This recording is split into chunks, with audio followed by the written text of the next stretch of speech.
Good morning. আজকে দার্জিলিংয়ে আমাদের তৃতীয় দিন। অন্য দুদিনের থেকে ওয়েদার অনেকটা ভালো।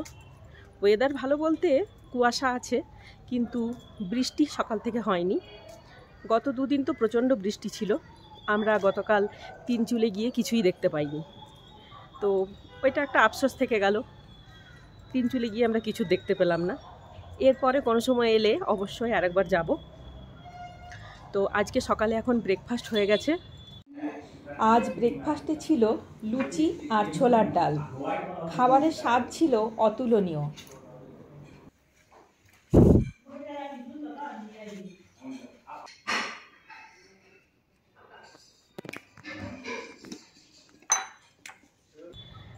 মেলে গিয়ে রাত্রেবেলায় আমরা সেরমভাবে কিছু দেখতে পাইনি, বৃষ্টি পড়ছিল, অন্ধকার। এখন একটু মেলের দিকে যাব ঘুরতে। ওখান থেকে ফিরে এসে 1-1:30টার দিকে লাঞ্চ করে আমরা এখান থেকে বেরিয়ে যাব। যাওয়ার পথে আমরা কার্শিয়াং হয়ে যাব ডাউহিল দেখে। তারপর আজকে এনজিপিতে গিয়ে আমরা থাকব। তারপর কালকে আমাদের বন্দে ভারতের টিকিট আছে। কিছু করার নেই, আজকে তো ব্যাক করতেই হবে। যাই হোক, আর কি করা যাবে। পরে কোনো সময় অবশ্যই এসে তিনচুলে লামাহাটটা আরেকবার যাব। আমার তো খুবই ভালো লেগেছে। যদিও এটা মনসুন ট্রিপ ছিল, আশা করেছিলাম যে কিছু হয়তো দেখতে পাবো না, তবুও বর্ষাতে পাহাড়ের একটা অন্যরকম সৌন্দর্য আছে, সেটা বেশ উপভোগ করলাম। খুবই ভালো লাগলো। আমাদের ট্রিপটা তো খুবই ভালো হয়েছে, আমি তো খুব এনজয় করেছি।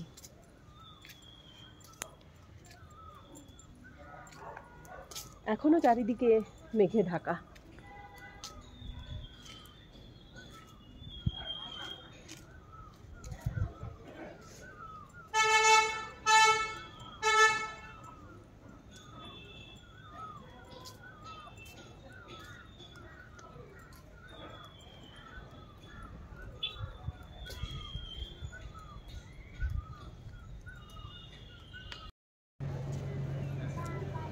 এখন আমরা বেলে আছি।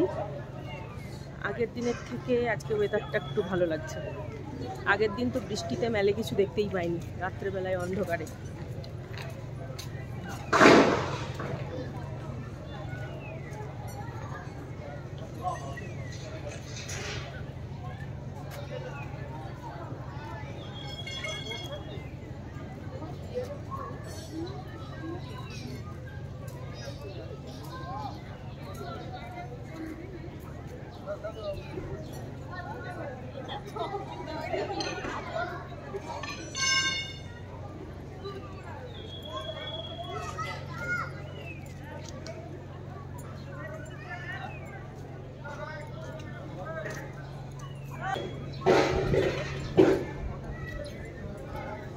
সামনে মল মার্কেট, একটু মার্কেটটার দিকেও ঘুরে আসা যাক।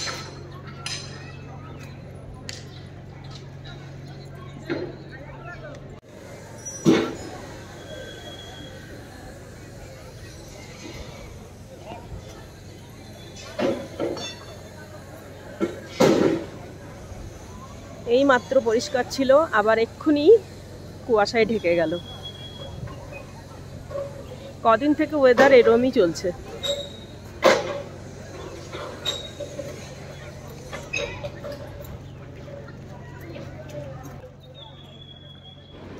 আজ এখানে লাইভ প্রোগ্রাম আছে, তো তারই প্রস্তুতি চলছে।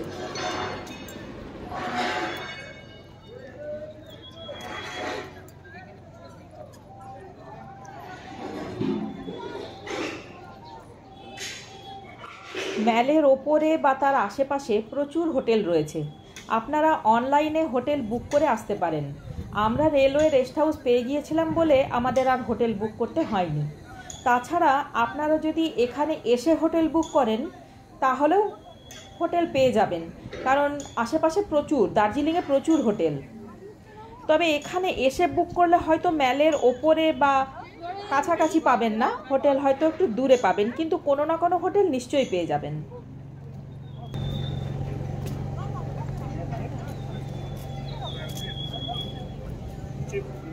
এবারে যাব মেল মার্কেটে।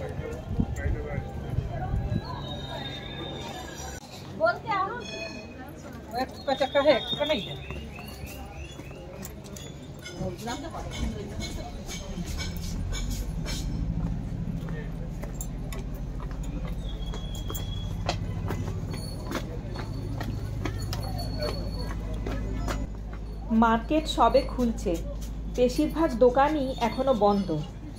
মেল মার্কেটে খুব ভালো শীতের পোশাক পাওয়া যায়। গত দুদিন বাজারে ঘুরে যা বুঝলাম, অন্যান্য মার্কেটের তুলনায় মেল মার্কেটে কিন্তু জিনিসের দাম সস্তা। কোয়ালিটিতে খুব একটা হেরফের নেই, মোটামুটি একই।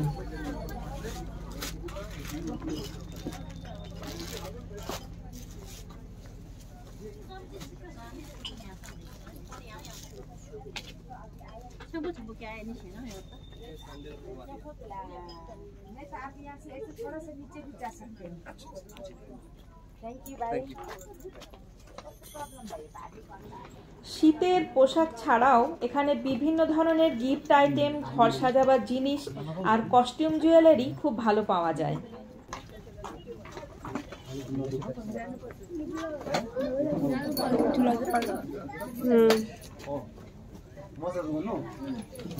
গাড়িতে ঝুলিয়ে রাখতে পারবা সামনের দিকে। এদের অনলাইনে পেমেন্ট হয়। এই দেখো এখানে কত ভালো ভালো টুপি ছিল, কত রকমের ডিজাইন। আমি এই যে দেখছো না, এটা নর্মাল, এই যে এটা সামনেরটা, আমি এরকম প্লেন চাইছিলাম। হ্যাঁ হবে, দেখো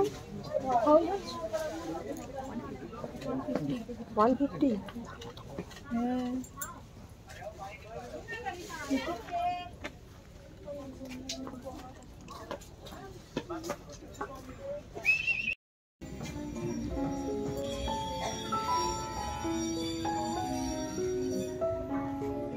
এখন আছি মেলের পাশে গোল্ডেন টিপস চায়ের দোকান। আমরা আগের দিন এখান থেকে চা কিনেছি। দোকানের বাইরেই টি বার অ্যান্ড ক্যাফে আছে, ওখান থেকে বাইরের ভিউ।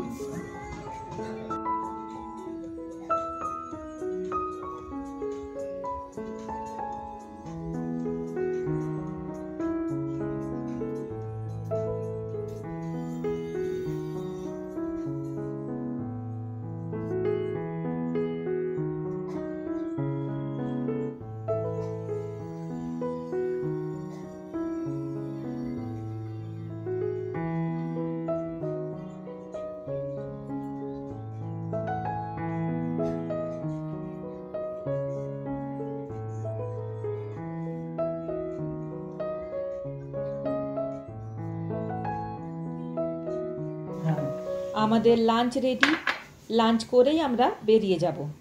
আজ লাঞ্চে আছে ভাত, ডাল, আলু পটলের তরকারি, ডাবল ডিমের কারি, স্যালাড আর আচার। বাচ্চা খেলা রে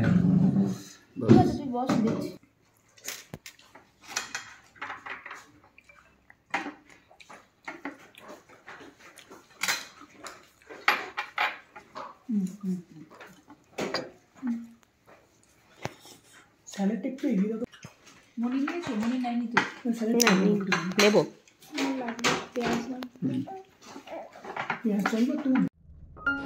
এখন আমরা কার্শিয়াংয়ের পথে। এখানে লেপচা জাতির বসবাস। বহুকাল ধরে কার্শিয়াংয়ের পাহাড়ে ফোটে শ্বেত শুভ্র অর্কিড। লেপচা ভাষায় অর্কিডকে বলে খরসাং, যা কালক্রমে বিকৃত উচ্চারণে পরিবর্তিত হয়ে কার্শিয়াংয়ে পরিণত হয়েছে। কার্শিয়াং থেকে মাত্র 5 কিলোমিটার ওপরে রহস্যময় ডাউহিল পাহাড়, যা নিয়ে মানুষের কৌতূহলের শেষ নেই। কথিত আছে এটি ভারতের অন্যতম ভৌতিক স্থান। স্থানীয় মানুষেরা বলেন এখানকার জঙ্গলে এক ধরনের ঘুঘু বা ডাও পাখি দেখা যায়, তাই পাহাড়টির নাম ডাউহিল।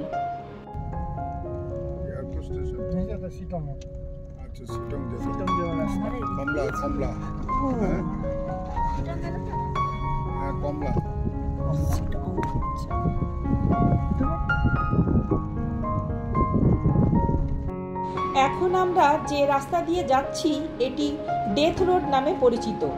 ডেথ রোড নামের পেছনে নানা অলৌকিক ঘটনা ও ভৌতিক গল্প শোনা যায়। তাই পাহাড়টি যেমন সুন্দর তেমন ভৌতিক। এই ডেথ রোড ঘিরে রয়েছে 3টি ভৌতিক গল্প। বহু বছর আগে স্থানীয় কাঠুরেরা এই রাস্তাতেই এক মুন্ডহীন বালককে দেখেছিলেন এবং গ্রামে গিয়ে একথা জানালে কেউ তা বিশ্বাস করেনি। কিন্তু এই ঘটনার পরেও অনেকবার নাকি সেই মুন্ডহীন বালককে দেখা গেছে এই রাস্তায়।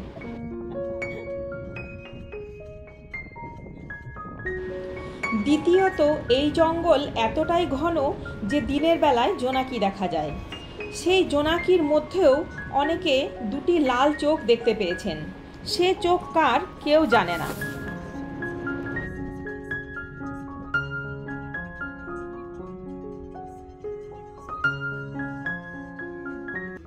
কথিত আছে এই জঙ্গলে ছাই রঙের পোশাক পরা এক রহস্যময় নারী শূন্যে উড়ে বেড়ায়। সেই নারীকে দেখে অনেকে সম্মোহিত হয়ে তার পিছু নেয়। রহস্যময়ী সেই নারী তাকে খাদের সামনে নিয়ে গিয়ে চোখের পলকে খাদে ঝাঁপ দেয়। চোখের সামনে এই ঘটনা দেখে সম্মোহিত মানুষটিও সেই নারীর সঙ্গে খাদে ঝাঁপ দেয়, যার ফল অনিবার্য মৃত্যু।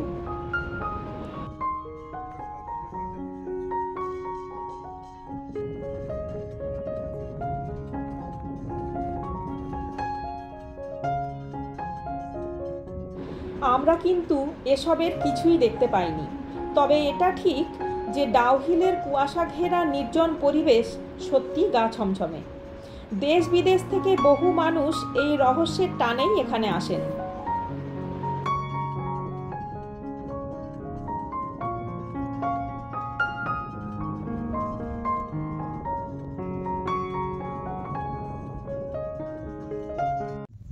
সামনেই চিমনি ভিলেজ, তার একটু আগেই আছে এই ভিউ পয়েন্ট।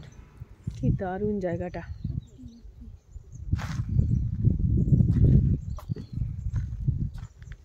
এখানে গানটা বাজে বিঘের করা রোড বাদল গাছের টুটি। হ্যাঁ,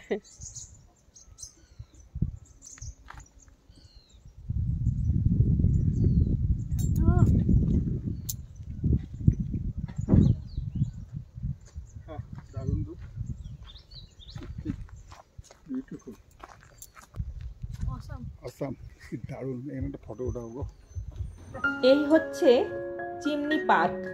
এখানে যে চিমনিটি দেখতে পাচ্ছেন সেটি ব্রিটিশদের তৈরি। এটি তৈরি হয়েছিল প্রথম বিশ্বযুদ্ধের সময়। শোনা যায় দার্জিলিং যাবার জন্য ব্রিটিশদের এই চিমনি গ্রামের মধ্যে দিয়েই যেতে হতো এবং এখানে রাত কাটাতে হতো। সেই সময় অতিরিক্ত ঠান্ডার হাত থেকে রেহাই পেতে তৈরি হয়েছিল এই চিমনি। সেই থেকেই গ্রামের নাম chimney.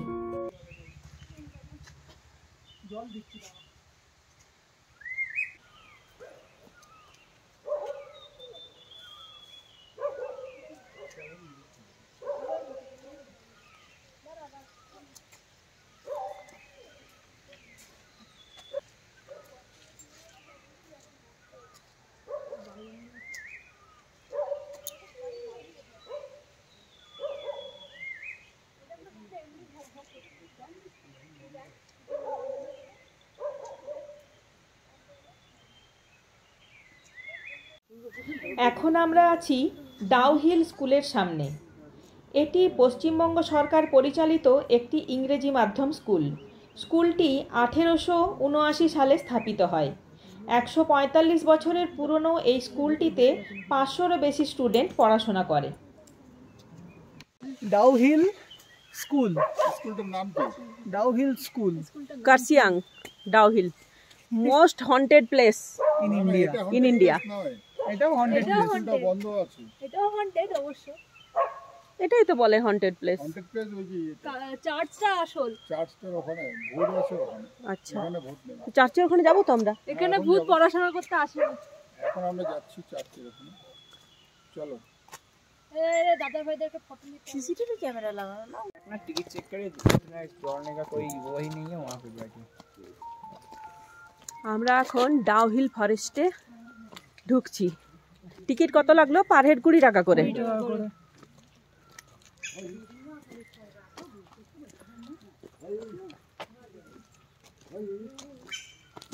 Music mystery forest trekking. Mystic ওই যে ভূতের ফরেস্ট ছবি ট্রেকিং। লাগানো আছে, হ্যাঁ, বিভিন্ন ভূতের ছবি লাগানো আছে।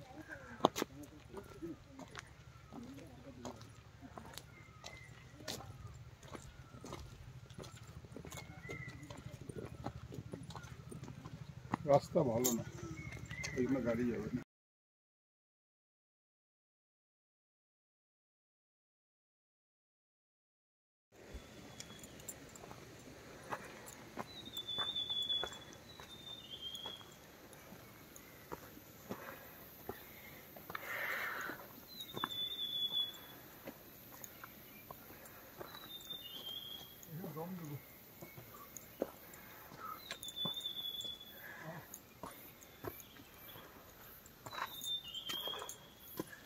চিন্তা করো তাহলে, যারা ট্র্যাভেল ব্লগার কত কষ্ট করে ব্লগ বানায়।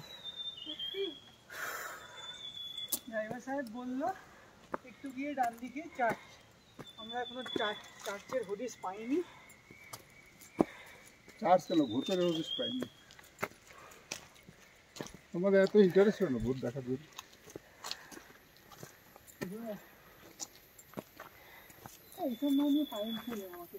বাই চান্স যদি কেউ পা স্লিপ করে পড়ে যাও, তাহলে ঠিক জানবে যে ভূতে ধাক্কা দিয়েছে।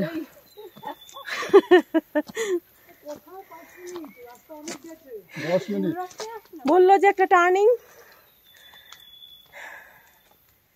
কালকে সেই লামাহাট্টা লেকের মতো হবে।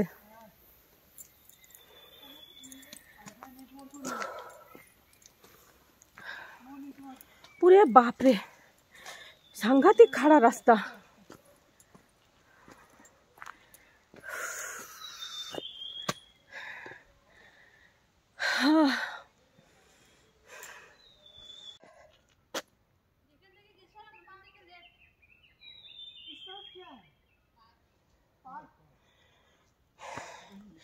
আমরা 0 মিটারে শুরু করেছিলাম, 200 মিটার এলাম, জানি না আরো কতটা যেতে হবে। উফ,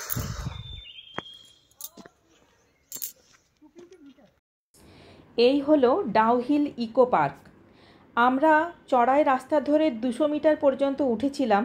ওখান থেকে আরও চড়াই রাস্তা ধরে 250 মিটার গেলে ইকো পার্কটা দেখতে পেতাম, কিন্তু রাস্তা এতটাই চড়াই ছিল আর মাঝে মাঝে রাস্তা খারাপ ছিল, তাই আমরা শেষ পর্যন্ত আর পৌঁছতে পারিনি।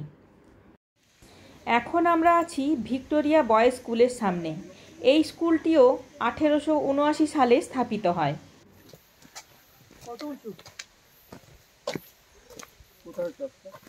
দেখা যাচ্ছে এইটা, এই ফাঁক দিয়ে দেখা যাচ্ছে। আচ্ছা, সামনে যেতে হবে, এটা স্কুল না, না এটাই তো চার্চ। কি যে ভুল বলে, এই যে চার্চ। হ্যাঁ হ্যাঁ, এই তো চার্চ। চলো। আরে দুজন গেছে, দেখা যাচ্ছে নাকি? জানলা দিয়ে নাকি দেখা যায় ভূত। জানলা দিয়ে ভূত দেখা যায়?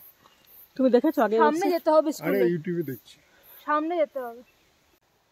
এর আগে যে ডাউহিল স্কুলটা আমরা দেখে এলাম, ওই স্কুলটা প্রথমে ছিল কোয়েড স্কুল, পরে কো এডুকেশন বন্ধ করে দেওয়া হয় এবং প্রায় 6 বছরের জন্য বালিকা বিভাগটি বন্ধ হয়ে যায়। সেই সময় ডাউহিল স্কুলটিতে শুধু ছেলেরাই পড়াশোনা করত। পরে 1898 সাল থেকে ডাউহিল স্কুলটি হয়ে যায় ডাউহিল গার্লস স্কুল এবং ছেলেদের বিভাগটি স্থানান্তরিত করা হয় এখানে, যেটির নতুন নামকরণ করা হয় মহারানী ভিক্টোরিয়ার নাম অনুসারে। সিরিয়াস জায়গা। এটা হচ্ছে ভিক্টোরিয়া বয়েজ স্কুল। চার্চ, হ্যাঁ চার্চ, চার্চ, হ্যাঁ ওপরে এইটা ভিক্টোরিয়া বয়েজ স্কুল।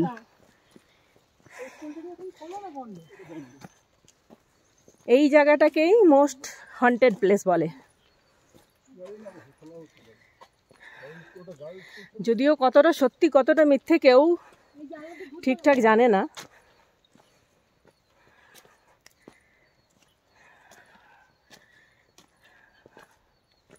জায়গাটা আসলে খুবই নিরিবিলি, সেই জন্য একটু গা ছমছমে পরিবেশ আছে, আর কিছুই না।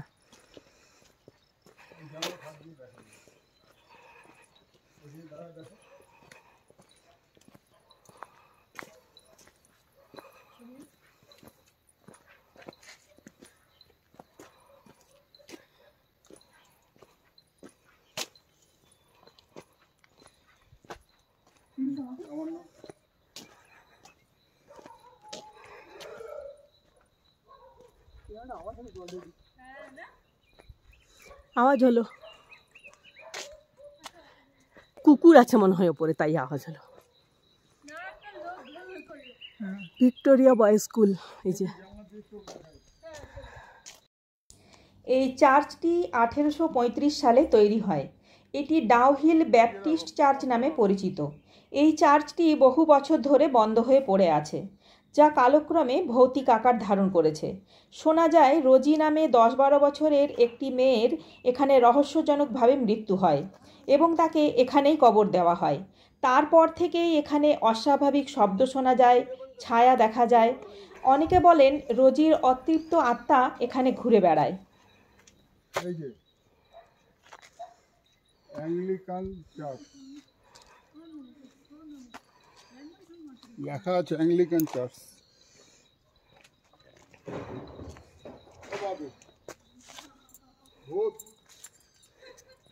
স্কুলের এক স্টাফের সঙ্গে আমাদের দেখা হলো।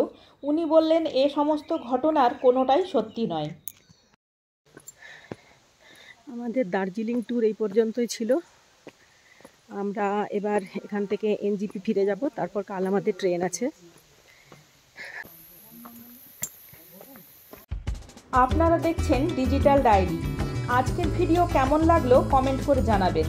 ভালো লাগলে লাইক, শেয়ার আর সাবস্ক্রাইব করবেন। সাবস্ক্রাইব করার সময় বেল আইকনটা অবশ্যই প্রেস করবেন, তাহলে আমি যখন যা ভিডিও দেব তার ইনস্ট্যান্ট নোটিফিকেশান সবার আগে পৌঁছে যাবে আপনার কাছে।